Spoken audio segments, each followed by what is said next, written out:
Hello and welcome back to another Technical Tuesday. For any new viewers, I post a video every other week on a Tuesday, of course, briefly outlining a technical concept. This week I'm going to cover DHCP, or Dynamic Host Configuration Protocol, a technology I'm confident that almost everybody will come across every day. DHCP is a client-server protocol which provides a device with an IP address automatically. This allows communication between devices. When or if a device moves to a different location, the network administrators do not have to manually configure a new IP address, unless it's a very secure site or they're bored, as DHCP will assign this for them. So DHCP is compatible with both IPv4 and IPv6. So how does it work? DHCP runs on the application layer of the OSI model, although there are many debates about this, allowing the automatic assignal of IP addresses, subnet mask, default gateway, and DNS addresses. The DHCP server manages a pool of unique IP addresses waiting for a DHCP-enabled client to send a request to the server when they connect to their network. As this is a client-server protocol, both must have unique identifiers. So for the DHCP server, the server ID is a manually assigned static IP address. If an identifier is not set, the default will be based on the interface address that the DHCP request is received on. So for the client ID is its own MAC address. Using the DORA process, we can follow the DHCP message flow.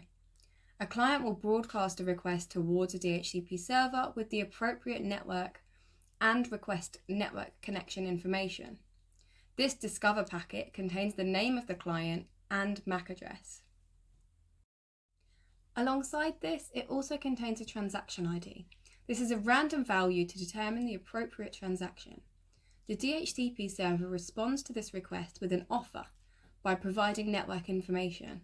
Not only is the IP address included, but also a time lease for this information.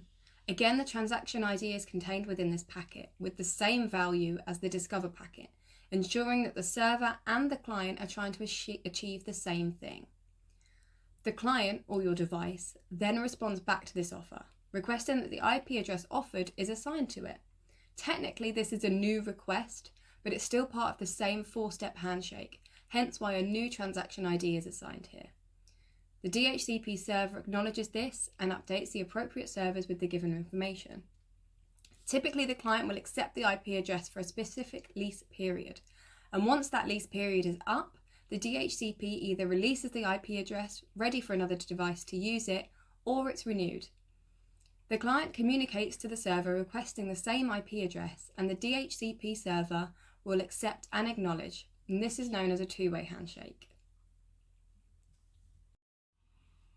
There are many benefits to DHCP, such as reliable IP address configuration, minimizing configuration errors, conflicting IP addresses the issues are automatically resolved without human interaction, and implementation is easy and manual configuration time is saved. There are a few disadvantages. So without a backup server, the DHCP can be a single point of failure within your network. No client access without the DHCP server being up and running. And there are a few security risks, such as DHCP has no authentication unless it's used with 802.1x. So I hope this was informative and it gave you a better understanding into DHCP. Just think about how many times a day your device's IP address changes and adapts without you even being aware. So from waking up on your own home network, you then go to work and connect to the office Wi-Fi. You grab a coffee at lunchtime, maybe connect to the free cloud network. And then after work, maybe you go for a walk in the park and use your mobile data to upload a scenic picture. If you've got any questions, please feel free to ask and enjoy the rest of your week.